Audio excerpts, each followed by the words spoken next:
하나님 이제 구약 선지서들을 남겨두고 있습니다.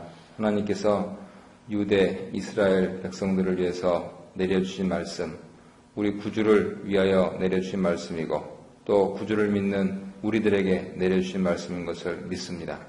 아버지, 이 말씀을 내가 어떻게 살아드릴까? 오늘도 고민하고 또 분투하면서 믿음으로 이 세상을 이길 수 있도록 인도하여 주시옵소서. 그러기 위해서 나를 부인하고 내 십자가를 지고 온전히 예수님만 따라가는 가운데 나의 삶, 우리의 삶을 향하신 하나님의 뜻을 온전히 발견하여서 주님께 영광, 그리고 나의 기쁨, 그리고 우리 모두들의 행복이 있을 수 있도록 축복하여 주시옵소서. 시종을 주님께 덕드리며 주 예수 그리스도 이름으로 기도드립니다. 아멘. 이제 5경 지났습니다. 5경 한번 해보실까요? 창세기 시작. 창세기, 출애굽기, 레위기, 민수기, 신명기. 그다음에 역사서 12개 시작. 여호수아, 사사기, 룻기, 사무엘 상하, 열왕기 상하, 역대 상하, 에스라, 느헤미야, 에스더. 그다음에 지혜서 5번이에요. 욥기 시작. 욥기, 시편, 잠언, 전도, 아가. 여기까지요. 그 다음에 이제 이사야부터 4명의 대선지자가 5권의 책을 남깁니다. 예레미야가 애가 짧지만 2권을 남기기 때문에 이사야, 예레미야, 에스겔, 다니엘 이 4분 대선지자가 5권의 책.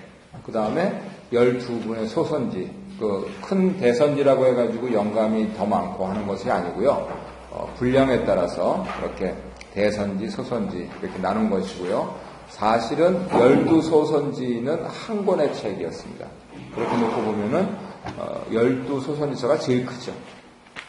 그래서 그런 차원에서 대선지는 성령 충만한 사람, 소선지는 성령 덜 충만한 사람, 그렇게 생각지 마시기 바랍니다. 예언자라고 하는 것, 혹은 선지자라고 하죠. 그 사람들은 대신 말하는 사람입니다.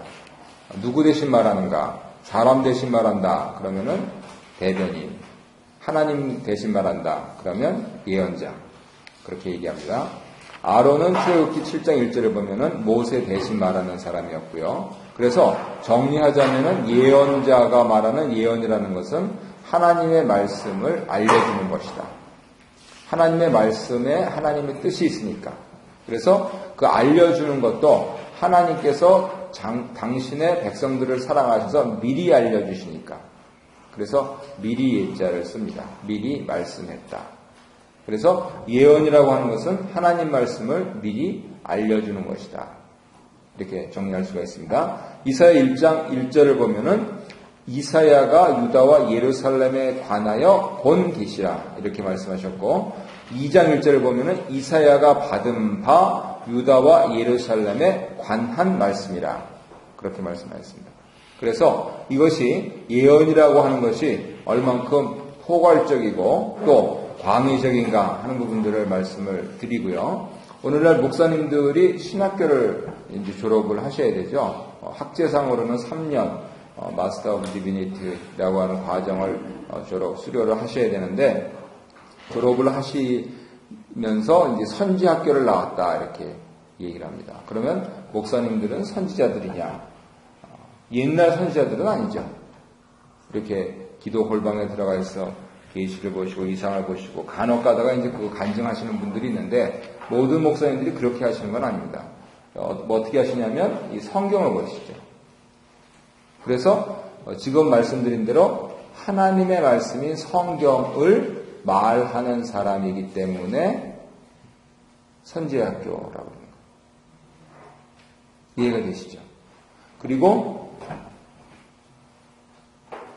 이 하나님 말씀을 묵상하고 내 삶에 적용해서 살면요, 참 신기한 것이 세상 사람들도 그 진리를 아는 것 같은데요.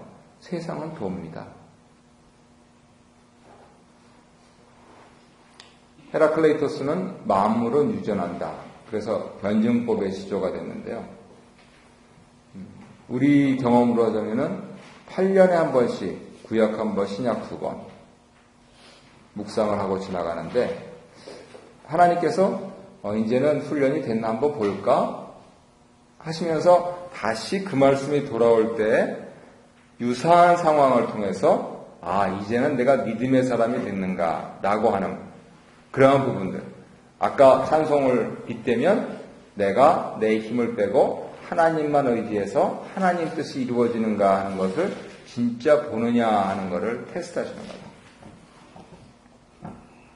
어르신들께서 늘 하시는 말씀이 그런 유사한 내용들 아닙니까? 또 솔로몬은 해 아래 새 것이 없다고 했고 돌고 돌고 돈다. 그래서 가수도 돌고 돌고 돈다. 그러지 않습니까? 그 말씀드리니까 우리 오 집사님 그 비디오에 제일 많이 나오셨습니다. 그거 보셨어요? 우리 유튜브 보셨어요? 네, 유튜브에 올라가 있습니다.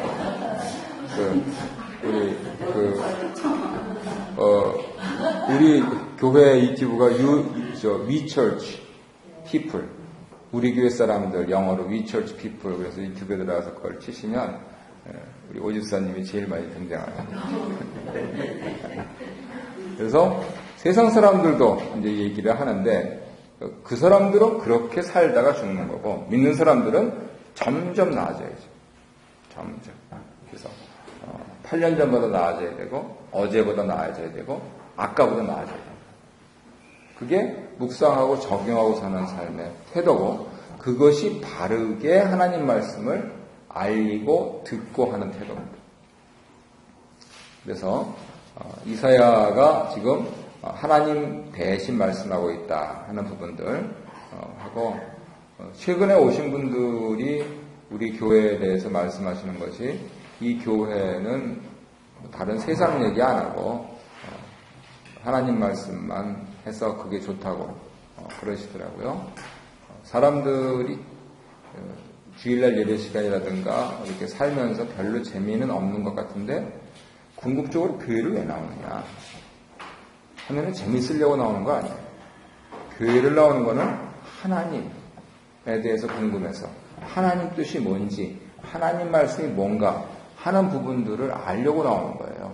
그러니까 그 참 소중한 시간에 하나님 말씀만 전해도 모자란 시간에 만담을 하고 사람 얘기를 하고 위인 얘기를 한다. 그거는 참 시간 낭비하는 겁니다. 그래서 그런 차원에서 이 가닥을 잘 잡았다 하는 것을 새로운 사람들을 통해서 또 들으면서 위로를 받는 것이죠. 이렇게 하나님 말씀을 대신 나라는 사람은 어떠한 자격을 가져야 되느냐에 대해서 신명기 18장이 나와 있는데요. 신명기 18장은 모세가 예수님에 대해서 예언한 말입니다.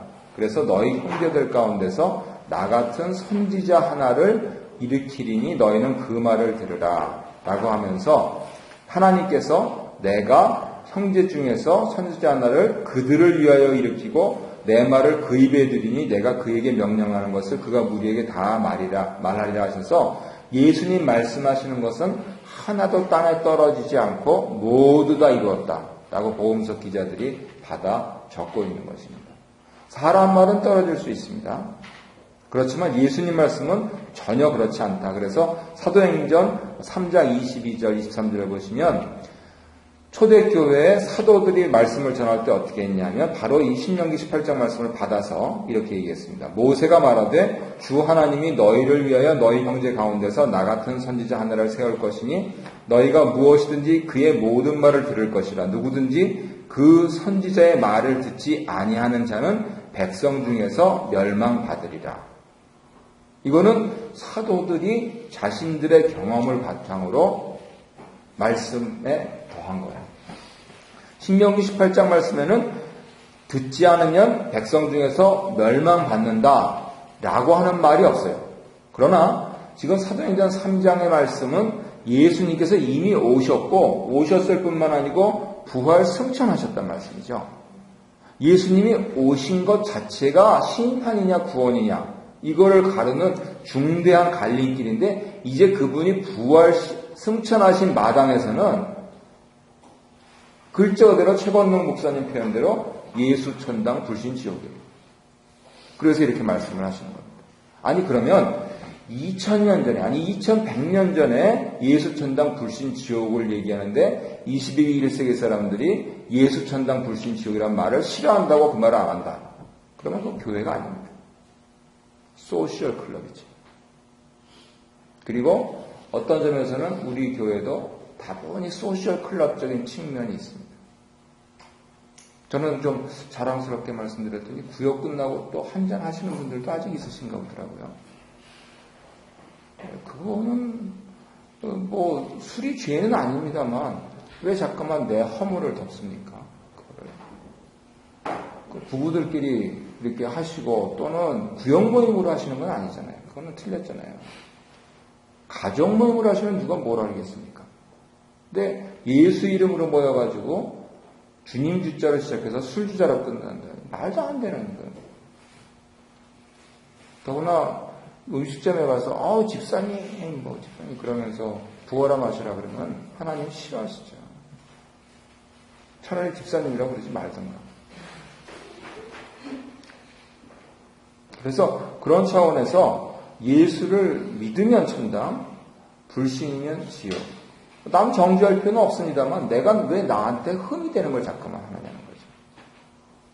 그래서 그런 차원에서 이 예수 중심이다 하는 것 강조를 드리고요. 그래서 이사야의 중심 메시지가 6장 1절에 보호자에 계신 하나님께서 53장의 어린 양을 보내신다고 합니다. 그래서 성경 전체로 요한계시록 7장 17절에서 보호자에 계신 어린 양이 우리를 신원해 주신다 이럽니다. 그런데 이제 우리는 어느 정도 공부를 했으니까 그 구절만 딱 따서 하시면 안 되고 문맥을 보셔야 되죠. 요한계시록 7장 13절에서부터 보면 이렇게 되어 있습니다. 장로 중 하나가 응답하여 나에게 이르되 이 흰옷 입은 자들이 누구며 또 어디서 왔느냐? 내가 말하기를 내 주여 당신이 아시나이다. 24장로 가운데 한 분이 사도 요한에게 질문을 한 겁니다. 그랬더니 사도 요한이 그 질문한 장로님한테 당신이 아시지 않습니까? 그럽니다. 그가 나에게 이르되 이는 큰 환난에서 나오는 자들인데 역시 장로님이 아시죠? 어린 양의 피에 그 옷을 씻어 희게 하였느니라. 결국은 장로님이 몰라서 물은 게 아니고 저 사람들을 주목해보라. 그런 깊은 뜻이 있는 거죠. 근데 그 사람들이 어떤 사람들이냐? 환난에서 나오면서 어린 양의 피에 그 옷을 씻어서 희게 했다. 아니 피에 씻으면 빨개야죠. 어떻게 힙니까? 그래서 세상 일이 아니다 하는 것을 이런 색감을 통해서 우리가 알 수가 있겠죠. 그러므로 그들이 하나님 보좌 앞에 있고 또 그의 성전에서 밤낮 하나님을 섬기매. 하나님을 섬길 수 있는 자격이 있는 사람들은 이런 사람들이다. 어떤 사람들입니까? 환난에서 나와서 어린 양의 피에 그 옷을 씻어서 희게 된 사람들. 그렇게 해서 하나님을 섬기니까 보좌에 앉으시니가 그들 위에 장막을 치시리니. 그들 위에 장막을 치시리니 하는 이것은 오늘날로 얘기하면 텐트 치셨다 그러는데 이 텐트 치셨다가 요한복음에서는 어떻게 사도 요한이 표현하냐면 우리 가운데 거하신다 이렇게 표현합니다. 중동 상황을 좀 염두에 두시면 이해가 되시겠죠. 중동에서는 집을 짓질 않잖아요. 그러니까 겹겹 이것도 겹겹이 텐트를 칩니다. 그 열기를 막으려고. 그러면 그 안에 들어가서 살아요. 결국 텐트 친다라고 하는 것은 뭐냐면 보호막이 되어지면서 그 안에 들어오는 사람들은 모두 구해준다고 소리입니다. 이 광야의 뜨거운 열기로부터 그 텐트 안에 들어온 사람들은 모두 보호받는다고 소리입니다. 노아로 치자면 방주와 같은 거죠. 그래서 우리 가운데 거하셨다. 누가요? 예수께서. 그래서 예수님이 우리에게 텐트 치신다. 그거를 직역하면 요한복음 1장이 다 그렇게 됩니다. 그것을 요한계시록 7장에서는 그들 위에 장막을 치신다. 이렇게 말씀을 하신 거예요. 그렇게 하시니까 그들이 다시는 줄이지도 않고 목마르지도 않고 해나 아무 뜨거운 기운에 상하지도 않고 말씀이 이해가 되시죠? 이는 보좌 가운데 계신 어린 양이 그들의 목자가 되사 생명수 샘으로 인도하시고 하나님께서 그들이 눈에서 모든 눈물을 씻어주실 것입니다. 17절에서 보좌에 계신 어린 양, 그더구나 가운데 계신 어린 양, 중심이시다 그것이죠. 그래서 모든 눈물을 씻어주세요. 그러면 우리가 이렇게 모든 눈물을 씻어주실 사람이 되려면 어떻게 해야 되느냐? 제일 위에 보셔야 됩니다. 13절에. 큰 환난에서 나오는 자들인데 어린 양의 피에 그 옷을 씻어 희게 된다. 그럼 과연 나는 이런 사람인가 하는 것을 생각을 해보셔야 되는 것이죠. 그랬을 때 이사야 선지자가 보좌와 어린 양을 말씀하신 것을 사도 요한이 계시록에서 보좌에 계신 어린 양으로 받았을 때 나의 위치가 정해지는 겁니다. 지금까지는 그렇게 못 살았습니다. 지금부터 그렇게 사시면 되죠. 아니, 어떻게 하는지 잘 모르겠습니다. 천천히 오늘, 내일, 모레 연습해 가시면 되죠. 언제까지요? 부르실 때까지. 그러면은 사람들은 우리를 성자라고 부를 겁니다. 내 힘을 빼고 하나님을 믿고 오늘을 살아가면. 그래서 그것을 좀 복잡하게 이제 이사야 선지자가 66장까지 우리에게 알려주고 있습니다. 구절을 보시면 1장에서 39장까지 하나님 심판. 왜요? 하나님 통치하시니까 40장에서 66장까지 하나님의 위로 갑자기 바뀝니다. 그리고 하나님의 은혜. 그래서 우리의 소망이 됩니다. 그래서 학자들은 이사야 선지자가 혼자 쓴 게 아니고 앞에 39장까지는 이사야 선지자가 썼을지 몰라도 40장부터는 이사야 선지자에게서 영향을 받은 제2 이사야 혹은 제3 이사야 이렇게 얘기를 하는데요. 그런 분들이 썼을 것이다. 그런데 저는 이사야 선지자가 다 썼을 것 같아요. 그래야지 예언이 말이 멋있잖아요. 이게.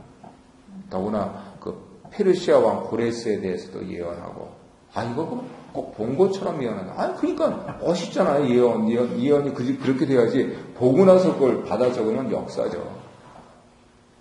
그래서 왜 이게 안 믿어지지? 그러면 하나님을 믿나? 그 생각도 좀 들고요. 어쨌든 1장에서 39장까지 보면은 하나님의 심판과 통치를 전하면서 당시에 일어날 일들, 현재 상황입니다. 그리고 바벨론 포로까지 이사야 선지자가 봅니다. 1장에서 12장 보면 유다와 예루살렘의 심판, 13장에서 27장은 이방 나라들에 대한 심판, 28장에서 35장은 경고와 약속이 있고요. 36장에서 39장까지면 역사. 그래서 우리는 이미 30장부터 말씀을 이제 다시 묵상을 하고 있습니다. 거기서 중요한 에돔에 대한 교훈들도 기억을 하고요. 또 역사 파트는 열왕기하 18장에서 20장을 참조하시면 되고요. 오히려 역사서에 안 나와 있는 내용들이 선지서에 나와 있는 또 특이한 경우도 여기서 발견합니다. 40장에서 66장까지는 하나님 미래와 하나님 은혜, 그래서 우리의 소망에 대해서 얘기합니다. 이거 특별히 중요한 것은 그리스도의 초림과 재림, 그것을 61장에서 이제 종합을 하는데요. 여기서 제가 앞에다 세례요한의 혼동이라고 이렇게 좀 적어드렸습니다만, 앞에서 하나님이 심판하시면서 그리스도께서 초림하신다는 게 7장에 나와요. 그런데 그 7장도 가만히 문맥을 읽어보면 무시무시합니다. 왕도 하나님 말씀을 안 듣는 왕이고 그 나라를 무너뜨리려고 하는 세상 나라들은 더 못된 나라들이고, 그런데 그 가운데서 한 아기에 대해서 예언하는데 그 아이가 이제 뭐라 그러죠? 엄마 젖을 떼고 밥을 먹기 시작할 때, 우리식으로 표현하면 그겁니다. 그랬을 때 이미 이러한 일들이 나겠다 하면서 징조가 처녀가 잉타하여 아들을 낳으리니 그 이름을 임마누엘이라 하리라 라고 해서 마태사도는 그것을 그대로 받으시는데, 우리는 그래서 성탄절이면은 임마누엘 그러는데 이사야 7장 앞뒤 문맥을 보면 임마누엘은 말을 안 하는 게 좋습니다. 심판 문맥이에요. 심판 문맥은 뭡니까? 잘하면 상 주고 잘못하면 벌 줍니다. 가만히 생각하면 나는 상 받을 거는 많이 안 하는 것 같고 벌 받을 거는 많이 하는 것 같은 인생사기 때문에 그 좀 굉장히 조금 이렇게 두려운 가운데 하게 되는 거죠. 그래서 성탄절 때 임마누엘. 그래서 이거를 깨달은 다음부터는 성탄절 때 사람들이 메리 크리스마스, 저 사람들이 저게 무슨 뜻인지 아나. 예수 믿으면 천당이고 불신이면 지옥이라는 뜻인지 아나. 그냥 선물 받으니까 애들은 좋은 날인가. 애들은 죄 지은 게 별로 많지 않으니까 좋을지 몰라도 어른들은 참 까름직할 거다. 그런 생각들을 합니다. 그리고 11장에 보면은 재림이 나오는데, 왜냐하면 재림은요 현실 생활에서는 이게 불가능하기 때문에, 아니 어떻게 어린 양하고 독사하고 사자하고 뱀하고 그게 같이 공존을 합니까? 그게 공존했던 때가 있습니까? 세상을 살면서? 혹시 그런 때에 대해서 알고 계신 분 있으십니까? 어린아이와 사자와 어린 양과 배 동시에 같은 자리에 있을 수 있습니까?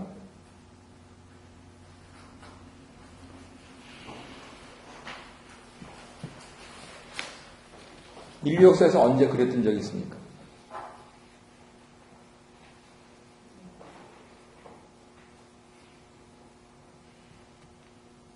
동물원에서 그런 적이 있나요?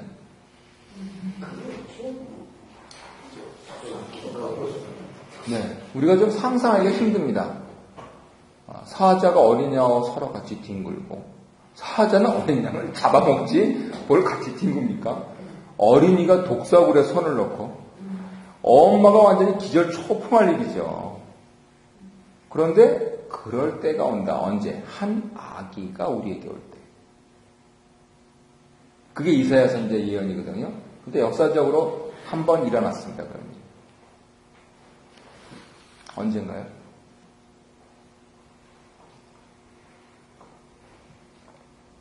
우리 교회에서요? 노아 시대 언제요? 네. 노아 방주 안에서. 노아 방주 속에서 사자가 어린 양을 잡아먹었으면 어린 양은 멸종합니다. 그러면 사자를 못 먹었을까? 그때 나중에 천국 가서 한번 물어봐야죠. 사자가 술을 먹었나요? 그래서 노아 방주 속에서 일어났던 일입니다. 그럼 방주가 뭡니까? 물에서부터 구원받은 겁니다. 그죠? 계속 그렇게 나오잖아요. 신약성경에. 그러면 어린 양이 독사굴에 손을 넣고 사자가 어린 양과 뒹구는 여기는 어디입니까? 구원받은 데입니다. 그래서 예수님께서 재림하실 때를 말씀을 하신다는 거예요. 근데 세리요한은 이분 대단한 분 아닙니까? 광야에서 있으면서 메뚜기하고 석청을 먹고 약대 털어서 있고 장가도 안 가고 그러면서 회개하라 천국이 가까웠느니라 뭐 그렇게 하면서 또 예수님 소개하기 위해서는 나는 너희들한테 어쩌고저쩌고 하지만 그분은 불로 심판할 것이다. 그런 분인데 이분이 예수님께서 이제 사역을 시작하시고 얼마 지나지 않아서 예수님에게 파바를 보냅니다. 오실 그이가 당신입니까? 아니면 우리가 또 다른 사람을 기다려야 됩니까? 왜냐하면 예수님을 소개한 분이 세례요한이잖아요. 보라 하나님의 어린 양이로다 그러면서 그러니 자기 제자들까지 다 보내.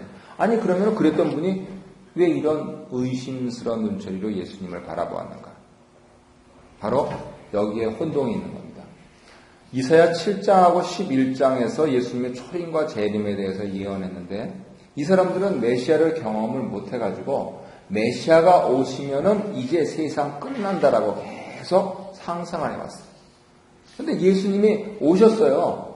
성령께서 바로 저희다 라고 해서 세리요한은 성령에 충만해서 보라 하나님의 어린 양이로다 예언했는데 아직 세상이 안 끝나더라 그거죠. 그리고 나서 얘기를 들으니까 예수님이 뭐 먹고 마시고 또 세리와 죄인들하고 가까이 하시고 뭐 이러면서 이상하다는 거예요. 아니 로마 병정들을 내보내고 이 땅을 전부 다 푸른 옥토로 만들고 그래서 빨리 천국을 실현하셔야지 그 오실 메시아에 대한 우리의 꿈과 소망이 이루어지는데 아니 어떻게 성령님이 잘못 보셨나? 그래서 나는 소개를 했지만은 저분은 도대체 지금 뭐 하고 있는 건가? 그래서 소개한 대로 그 당신입니까? 아니면 또 기다려야 됩니까? 그렇게 파바를 보냈답니다. 더구나 그것도 감옥 속에서 이제 자기 목숨이 경각에 달린 것을 알았을 때. 그랬을 때 예수님께서 이사야 61장의 말씀을 인용을 하시면서 너희들이 와서 보고 들은 것을 가서 전해줘라 그러셨어요. 그래서 아마 세례요한은 드디어 깨달았어요. 아, 내가 미싱한 게 있구나. 그게 지금 앞에 있는 그림입니다. 여기서 가까이서 하나님 말씀에 너무 집중해서 보시면 이 뒤에 있는 게 잘 안 보여요. 그래서 어느 정도는 우리가 묵상을 하는 이유가 그겁니다. 성경 통독하시는 분은 이거 통독 자꾸만 하려고 거기에 온 정신이 털려 있어요. 이거 오늘 4장 끝내야 되는데. 그래가지고 내용은 두 번째고 일단 4장이 중요한 거예요. 4장이 뭐가 중요합니까? 내용이 중요하지. 그리고 그 내용 중에서 나하고 관련 있는 말씀이 중요하지. 그래서 묵상은 이렇게 조금 띄어놓는 거예요. 그러면 저 뒤에 있는 게 보여요. 이렇게 보세요. 제가 지금 이걸 보려고 이렇게 하면 저 뒤에 있는 마오병이 안 보이거든요. 근데 제가 조금 띄워보면 뒤에 마오병이 있네. 그러면서 이걸 보는 겁니다. 그리고 나한테 오는 말씀이 있으면 이게 뭔가 그들의 목자가 되사 그러면서 묵상이 되는 거거든요. 세례요한한테는 이사야 선지서를 아무리 읽어도 이 뒤에 있는 큰 산이 안 보였어요. 예수님은 당신이 강생을 하시고 그리고 십자가 해를 받으시고 부활 승천하시고 재림하실 것을 아셨는데 세례요한은 예수님의 초림이 세상 끝인 줄 알아요. 보세요. 안 보여요, 뒤에 있는 게. 그래서 어느 학자는 세례요한은 큰 산봉우리 둘 가운데 앞봉우리에 가려서 뒷봉우리 못 봤다. 이렇게 표현을 하시는 거죠. 우리는 압니다. 이 신약 성경까지 있기 때문에 세례요한이 뭘 미싱했는지 바로 이렇게 설명드린 대로 읽을 수 있기 때문에. 그러면 우리는 뭘 봐야 됩니까? 이제는 예수님 오셨으니까 이거를 봐야죠, 우리 눈은. 그런데 선진국에 사는 사람들은 또 일부러 저걸 안 봐요. 여기가 좋다고 생각해요. 물 좋고, 공기 좋고, 자식들보다 더 좋고. 그죠? 예수 믿는 사람들이 보셔야 될 거는 예수님 재림입니다. 언제 오실까? 그래서 그런 차원에서 세례요한 같은 그런 우를 범하지 않도록. 다시 한번 말씀드리지만 아마 세례요한은 61장 말씀을 이렇게 예수님께서 가서 전해라 하는 걸 보고 깨달았을 거예요. 이분이 맞다 하면서 그렇게 이제 순교를 하신 것이고요. 우리도 역시 그러한 정신으로 가야 되겠죠.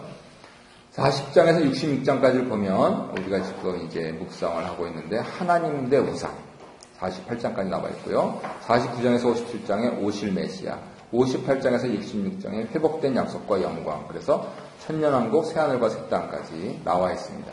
그래서 이사야서를 제5복음서다라고 부르는 사람도 있습니다. 자, 그렇다면 우리가 요즘 우상에 대해서 그렇게 이사야 말씀을 묵상을 하고 있는데요. 어떤 우상들이 우리에게 있나요? 21세기 예수를 믿는 사람들에게. 돈이요. 자식. 병에. 학벌이요? 학벌에 대한 우상도 있어요. 예수님. 실제 삶에서 하나님과 그러지 않고. 네. 구체적으로? 지금 말씀하신 것. 네. 어떤 것들이 더 있을까요?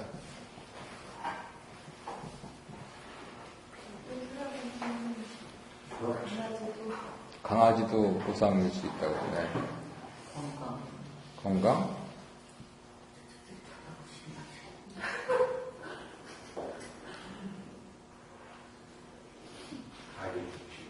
그러면 하나님만 믿고 하나님만 생각하고 산다는 삶이 뭡니까? 도대체? 자기부정. 자기부정. 네, 그게 무슨 뜻이에요? 자기부정. 나를 부인하고. 네, 그게 무슨 뜻이냐고요? 나를 내려놓고 나를 부인하고. 겸손. 순종. 절제. 순종. 성령의 9가지 열매. 이쪽은 좀.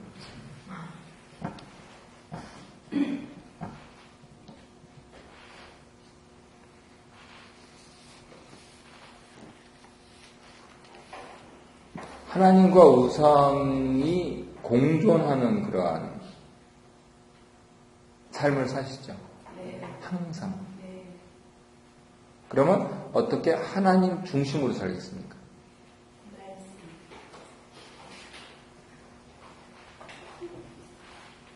어떤 상황에 처했을 때 생각을 좀 하는 거예요. 이 일이 하나님 좋아하시는 일이니까 그때마다 생각을 하고 그다음에 조심하는 게 하나님 중심으로 사는 거예요. 네. 왕가가 저할 때는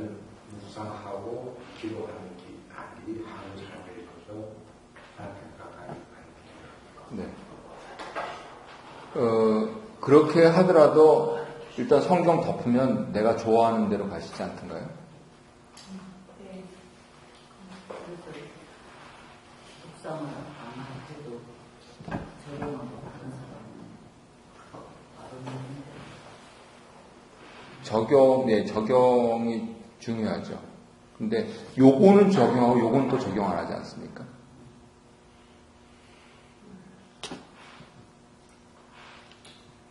그래도 뭐 이런 생각을 하고 대화를 하는 것도 우리는 좋은 교회라는 뜻입니다. 이게 다 덮고, 이거는 이거고, 그래서 또 예를 들면 돈 벌어야 될 거, 또 애 키워야 될 거, 또 내 스펙 쌓아야 될 거, 이런 부분들이 다 동시로 갑니다. 근데 결국은 어디서 표가 나느냐? 제가 제 찌그러진 차를 가지고 강남의 대형교회 주차장으로 들어가면 저는 저 멀리 주차해야 됩니다. 나가라고는 안 하는데, 그리고 좋은 차가 오면은 예배당 입구 쪽으로 이렇게. 누가요? 거기서 이제 장로님이 되시기 위해서 주차하시는 안수 집사님들이 이쪽 저쪽 뺍니다. 제가 강사로 갔는데도 찌그러진 차를 타고 가면 그렇습니다.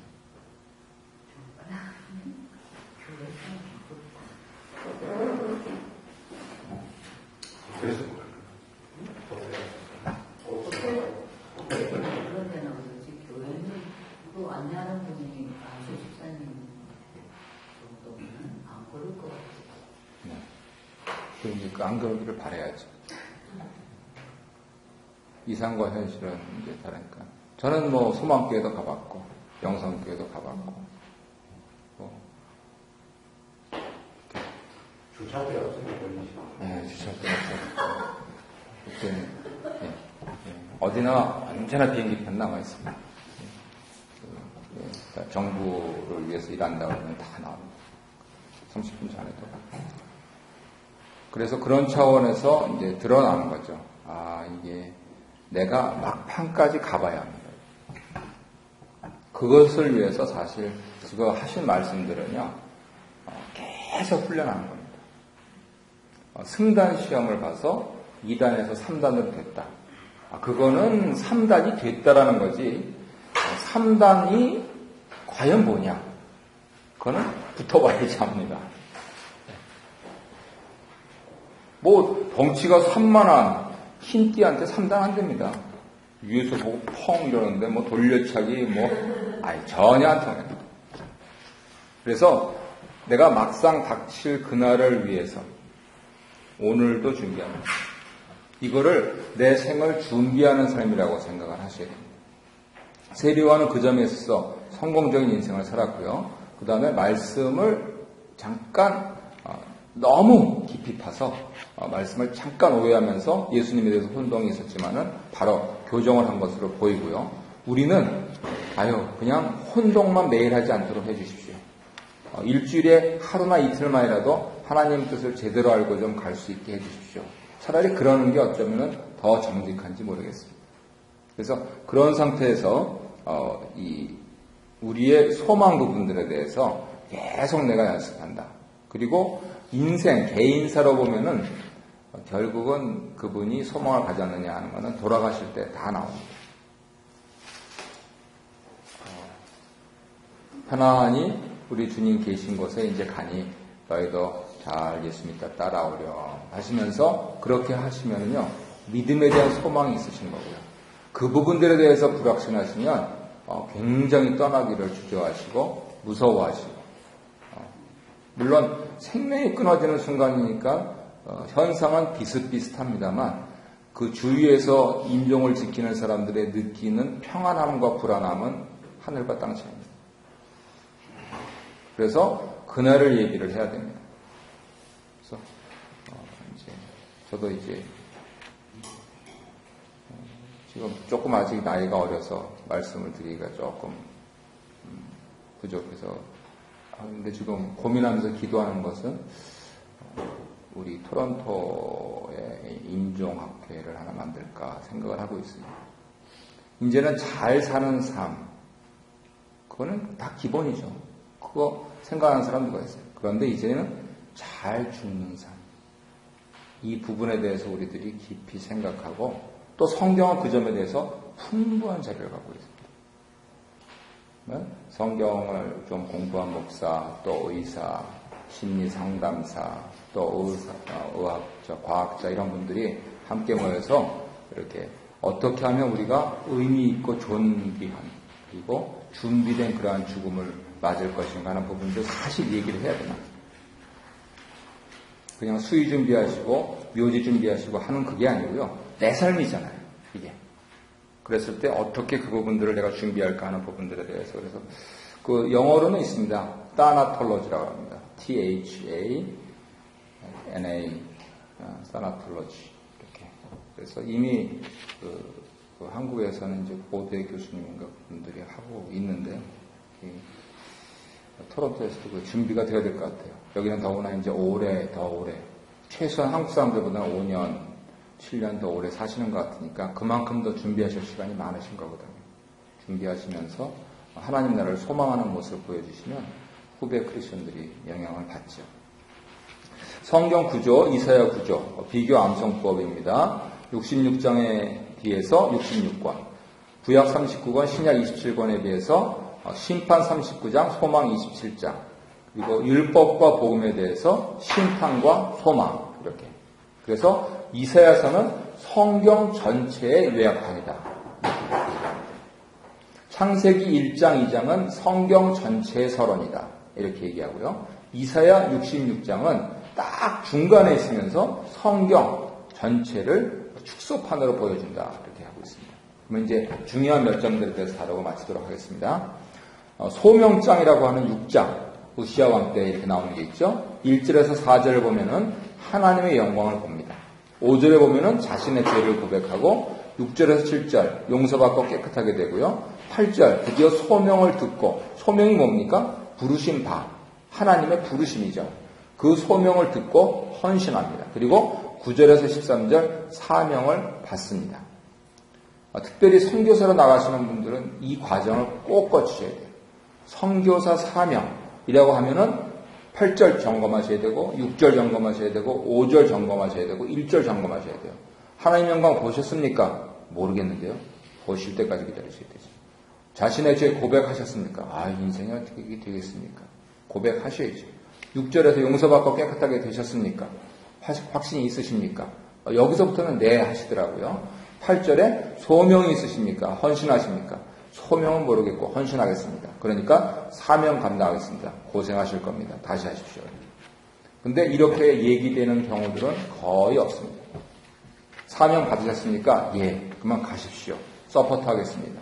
1년 하다가 병자난 닥치면 끊어집니다. 가서 생고생을 하시죠. 그리스도의 초림에 대해서 7장과 9장에 나와 있는데 이사야 7장 1절부터 19절까지 이사야 9장 1절부터 13절까지 한번 찾으셔가지고 저와 여러분이 좀 교독을 좀 하시죠.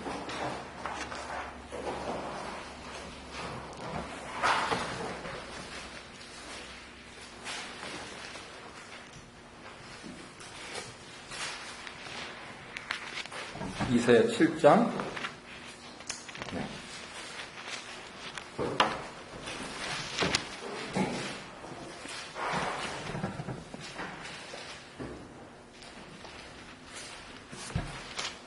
1절부터 19절까지 교독하겠습니다.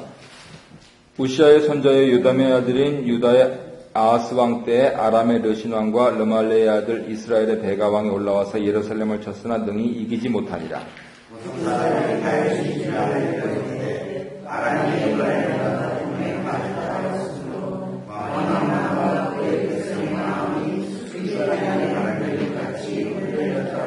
그때 여호와께서 이사야에게 이르시되 너와 네 아들 스알야습은 윗못 수도 끝 세탁자의 밭 큰 길에 나가서 아하스를 만나.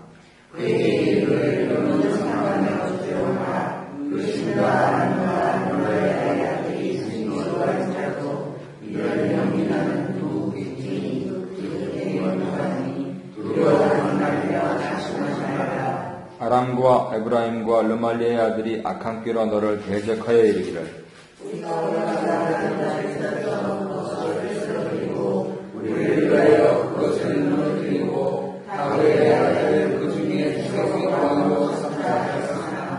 주 여호와의 말씀이 그 일은 서지 못하며 이루어지지 못하리라.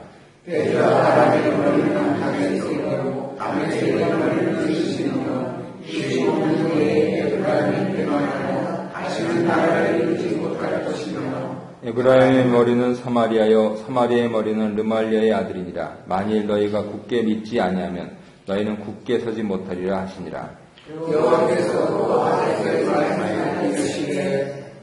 너는 네 하나님 여호와께 한 징조를 구하되 깊은 데에 쓰든지 높은 데에 쓰든지 구하라 하시니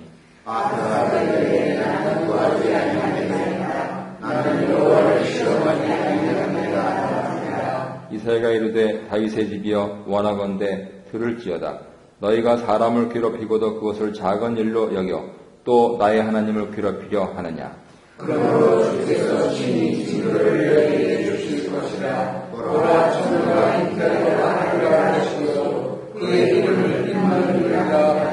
그가 악을 버리며 선을 택할 줄 알 때가 되면 엉긴 젖과 꿀을 먹을 것이라.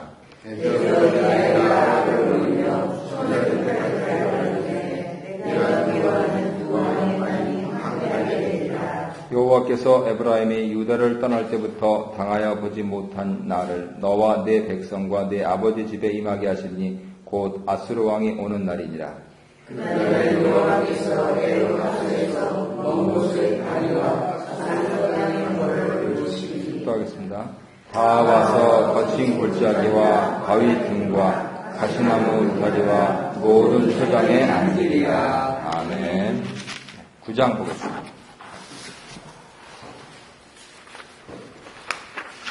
9장 1절부터 13절 마찬가지로 교독하겠습니다. 전에 고통받던 자들에게는 흑암이 없으리로다. 옛적에는 여호와께서 스불론 땅과 납달리 땅이 멸시를 당하게 하셨더니 후에는 해변길과 요단 저쪽 이방의 갈릴리를 영화롭게 하셨느니라. 흑암에 받은 백성이 큰 빛을 보고 사망의 그늘진 땅에 거주하던 자에게 빛을 비치도다. 주께서 이 날을 창성하게 하시며 그 즐거움을 더하게 하셨으므로 추수하는 즐거움과 탈취물을 나눌 때의 즐거움같이 그들이 주 앞에서 즐거워하오니 이는 그들이 무겁게 구한 무게와 그들의 어깨가 채축하라. 그 앞자리에 만들을 주께서 보시되 미리하여 같이 하셨습니다. 어지러이 싸우는 군인들의 신과 피 묻은 겉옷이 불에 섭같이 살라지나니 이는 하나가 죄를 나고 하나의 때문에 죄인이 조각되었는데 그의 어린 정천을 하려고 그의 이름은 기르자라. 소사라 전능하신 하느님이라 영영하신 아버지라 평강의 왕이라 할 것입니다. 그 정서와 평강의 더함이 무궁하며 또 다윗의 왕자와 그의 나라에 군림하여 그 나라를 굳게 세우고 지금 이후로 영원히 정의와 공의로 그것을 보존하실 것이라. 만군의 여호와의 열심히 이를 이루시리라. 주께서 여호와의 말씀을 보내시며 그것을 이스라엘에게 강하게 하셨으니 모든 백성 곧 에브라임과 사마리아 주민이 알 것이오늘 그들이 교만하고 완악한 마음으로 말하기를 벽돌이 문을 삼아 주인은 자동을 돌을 쌓고 뽕나무들이 지켰으나 우리는 백합목으로 그를 대신하자 하나도다. 그러므로 여호와께서 르신의 대적들을 일으켜 그를 치게 하시며 그의 원수들을 격동시키시리니 아멘은 다른 사람이요 이에는 백색 사람이야. 그들이 모든 입을 벌려 이스라엘을 삼키리라. 그럴지라도 여호와의 징후가 돌아서지 아니하며 그의 손이 여전히 펴져 하시겠습니다. 그리하여도 그 백성이 자기들을 지시는 이에게로 돌아오지 아니하며 만군의 여호와를 찾지 아니하리라. 아멘. 오늘 말씀하고 또 종결 좀 같죠? 그래서 오히려 우리 선택받은 이스라엘 입장에서 얘기하려면 이사야 7장보다는 9장을 선택하시는 게 좋습니다. 그리고 그런 점에서 핸델은 옳았습니다. 메시아를 작곡하면서 바로 9장 말씀들을 인용하면서 딴딴딴 따라라 따라라 하는 부분들 가사가 여기에 해당되죠. 신기한 것이 9장 6절에 아들이 아버지시다 라고 하는 겁니다. 아들이 아버지시다. 물론 아들이 크면 아버지가 되죠. 근데 그런 얘기가 아닙니다. 바로 그 아들이 아버지시다고. 그게 뭐냐? 예수님께만 적용됩니다. 그래서 이사야서에서 보면 53장에서 하나님의 그 구체적인 방법이 나와 있습니다. 아버지께서 아들을 보내셔서 인류를 위해서 대속적인 죽음을 죽게 하시는 것이죠.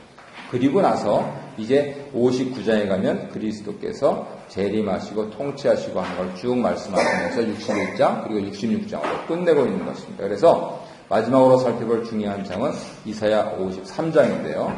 우리 저자가 잘 정리를 하셨습니다. 1절에 보시면 그는 하나님 보내신 자시다 이렇게 되어 있고요. 2절에 보시면 그는 비천한 몸으로 오셨다 이렇게 되어 있습니다.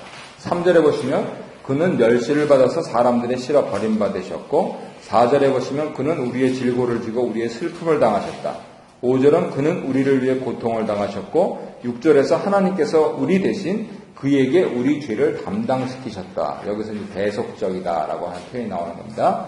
7절에서 그가 곤욕을 당할 때도 입을 열지 않으셨고 8절에 그가 흉악한 죄인으로 처형당하셨고 9절에 그는 죄가 없으시고 10절에 그가 하나님의 기뻐하시는 뜻을 성취하시고 11절에 하나님의 의로운 종이 자기 지식으로 많은 사람을 의롭게 하시고 여기서 신기하게도 예수님의 구원의 이 행위를 지식이라고 표현하는 겁니다. 호세아 선지자가 이 지식이 이 백성이 지식이 없음으로 망하였도다. 오늘 이사야 42장 본문 말씀도 그렇고 9장 합독하신 말씀도 그렇고 이 백성들이 아무리 그렇게 오라고 해도 오지 않는구나. 왜요? 무식해서 그렇습니다. 그렇게밖에 설명할 수가 없습니다. 그래서 하나님의 지혜의 길을 따라서 의롭게 되어야 된다. 그것이 뭡니까? 우리가 자기를 부인하고 자기 십자가를 지는 거다라고 설명을 하는 부분입니다. 그리고 마지막으로 12절에 그가 자기 영혼을 버려서 사망에 이르시고 많은 사람의 죄를 지시고 범죄자들을 위해서 기도하셨다. 우리는 사도신경에서 그것을 암송하지는 않지만 영어에는 그가 지옥에 가셨다라고 하는 표현이 있습니다. 그러면 우리 죄 지은 사람들, 죄인들이 교회에 나와서 하나님께 감사기도 드리는 것은 당연하죠. 교회에서 내가 옳다 싸우는 것은 틀렸습니다. 왜요? 죄인들의 공동체입니다. 그래서 내가 옳으니 네가 옳으니 말할 자격이 없습니다. 죄인에서 의인이 되는 거 아닙니까? 예. 그러니까 더 말할 자격이 없습니다. 내 공로로 된 게 아니고 예수 공로로 된 것이니까. 그렇게 해주신 것이 감사해서 다른 죄인들을 도와주는 데가 교회입니다. 그러면 이건 죄인들의 공동체가 아니고 죄악 덩어리인 세상은 그것을 보고 그 가운데서 하나님이 선택하신 자들이 나도 좀 그 기운 좀 받자. 그러고 교회에 찾아 나오는 것. 이게 하나님의 구원의 길입니다. 우리는 그것을 위해서 열심히 전도하고 또 묵상 모임을 만들고 그렇게 하는 것이죠. 이 모든 것이 예수님께서 많은 사람의 죄를 지시고 범죄자를 위해서 기도하셨다 하는 이사야 53장 12절 마지막 절에서 종결 짓고 있는 그러한 선포 내용이죠. 이처럼 이사야서는 성경 전체를 축소 요약하기 때문에 신약에서도 신기하게도 66회 인용이 되었습니다. 신기하죠? 이사야는 66으로 통하는 성경입니다. 마태사도 예수님, 세례요한, 사도요한, 그 다음에 이디오피아 내시 바울이 제일 많이 인용을 했고요. 그리고 예수님은 항상 이사야서를 묵상하심에 틀림없습니다. 왜냐하면 사역을 시작하시면서 더구나 우리가 이사야 9장을 보니까 갈릴리 해변인 갈릴리가 나오지 않습니까? 그때 공생의 첫 해 바로 갈릴리 회당에서 주신 글을 편글 우리처럼 이렇게 성경을 뒤적거리는 게 아니고 회당장이 손가락처럼 생긴 걸로 편글을 표신대를 읽으시니까 바로 이사야 61장 이 말씀을 읽으시고 바로 이 글이 너희에게 응하였다라고 선포하시고 사역을 시작하십니다. 그래서 그것처럼 예수님께서 항상 이사야서를 묵상하셨으니 우리가 예수님의 제자로서 이 제5복음이라고 하는 이사야를 묵상하는 것은 당연하다.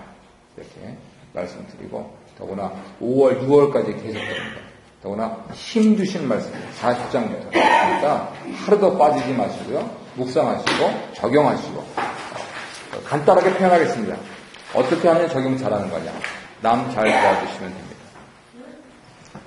남을 잘 도와주시면 됩니다. 네. 나를 도와주셔서 하나님께서 이렇게 위로하시고 이렇게 세워주시고 소망을 주셨으니까 나도 남 위로해주고 남에게 소망을 주고 세상이 무슨 캔도 그렇게 하는 게 아니고 하나님께서 하시면 된다. 하나님만 믿고 같이 가자. 라고 하는 그러한 것으로 가면 우리가 이사야서 전체 후반부 우리의 소망을 묵상을 잘 하고 적용을 잘 하시게 되는 그게 지름길입니다. 질문 있으신가요?